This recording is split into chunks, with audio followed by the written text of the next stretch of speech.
Hey there, welcome back to Total Geek Live Presents. I'm Baltimore, and today I'm going to bring to you the Marvel Comics series Siege.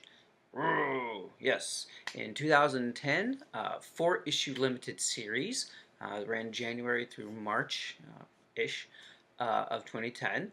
It was written by Brian Michael Bendis with art by Olivier Coipel, and it was probably one of the best small events that Marvel was doing. It wasn't expansive. It didn't go on for months and months and months and months and months and months and months. There was very limited tie-ins. It was just very, very tightly plotted, written, and conceived. So I thought it was did very well. I thought it was a very, very interesting um, event, and it played with a lot of fun elements. You had the Asgardians, you had the Avengers, you had the villains that were in charge, like the Dark Avengers, Norman Osborn. So there's a lot of fun things at play here, and it kind of tied off an era that had been going on since the end of Secret Invasion. So first up, Siege. So let me lay the groundwork. At the end of Secret Invasion, Norman Osborn has basically become top cop. He is lauded as a hero in the eyes of Marvel Universe.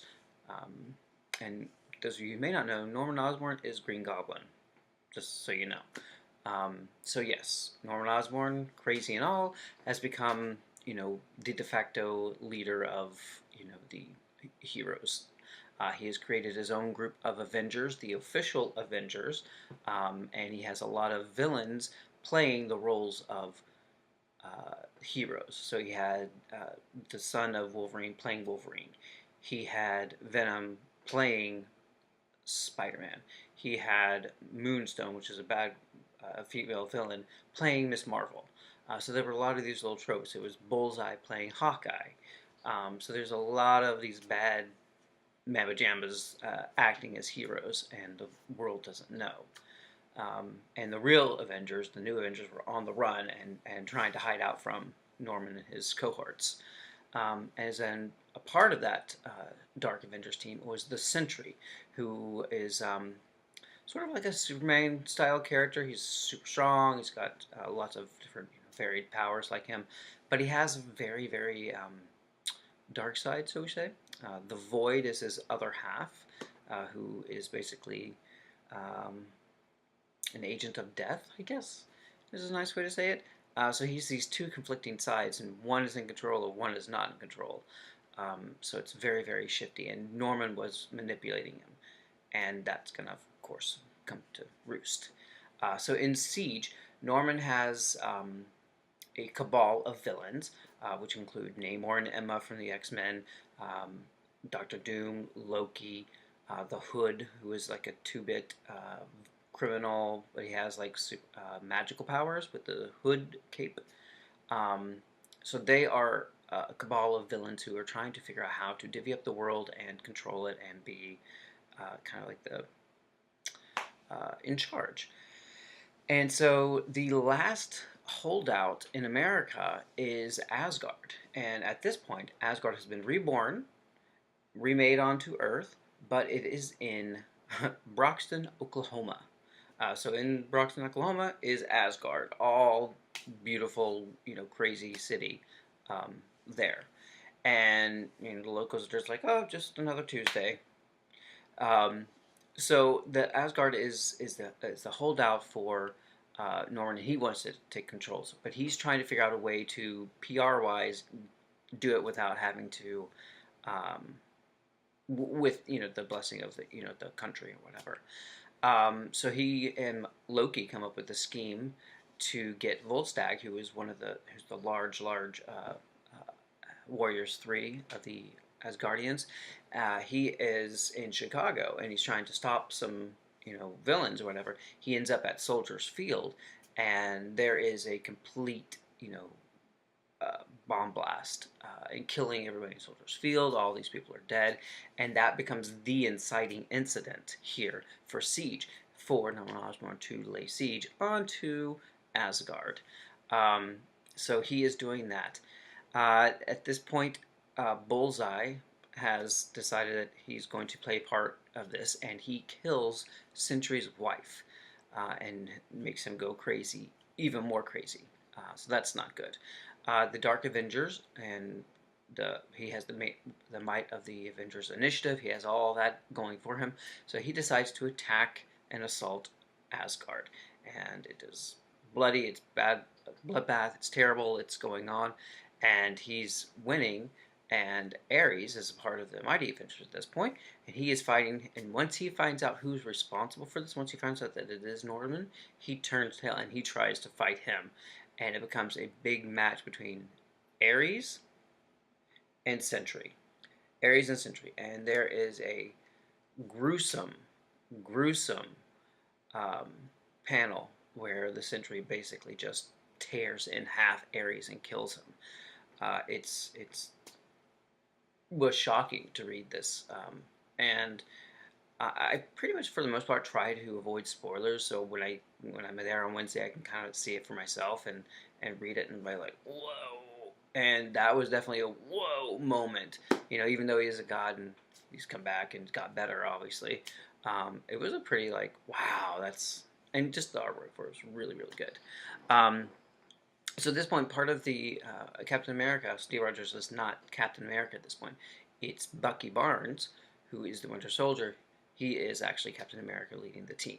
So he is trying to fight them.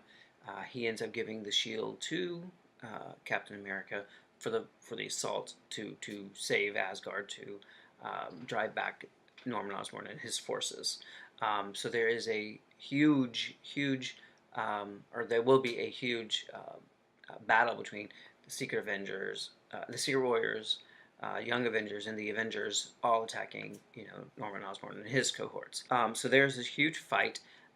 Captain America is leading it, and at Asgard, and they are basically able to get Sentry and the Void to, realize what's going on and to fight. And there is Odin's spear that he is. One of his very powerful artifacts, and the bad guys end up using it and slicing off U.S. agents' left limbs, which is pretty gruesome, left for some really interesting ramifications later on. Thor sends Sentry. Sentry and the Thor have a huge fight. There's a big knockdown fight.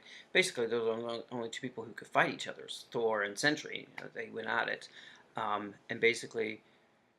Thor was able to kill him and destroy him, wrapped him up in a cape, and flung him to the sun so that he could be incinerated and be destroyed. Void and Sentry, because you couldn't have one without the other, which is the sad part about it.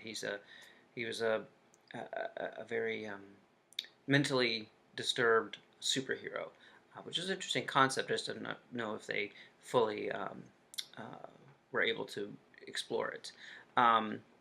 So basically, at the end of this, before Sentry is killed by Thor, Sentry kills Loki, and that's part of the reason why Thor was so enraged, because he killed his brother, even though Loki and Thor are not besties. So there was a lot of pathos in there that moment. So the aftermath of this, what the siege really sets the stage for, this 4 issues, is for a new era in Marvel Universe. And Captain America takes back the shield, takes back the name. He is Captain America again.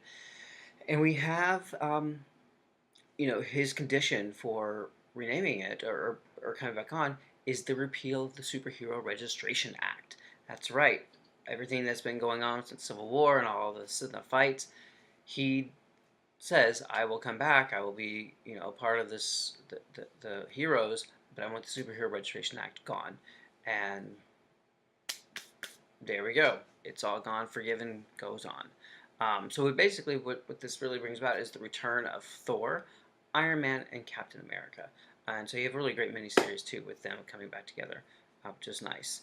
But there are a lot of ramifications for this, which is actually kind of nice. You get to see a lot of the advancement of the characters. So one of the very interesting ramifications is U.S. Agent, who was had his left limbs dismembered. He becomes a warden of a supervillain prison. So he takes on a new responsibility, which is kind of interesting and a nice progression for the character, which is really neat. And then you have, this whole area leading up to it was the villains were in charge. The villains were ascendant, basically.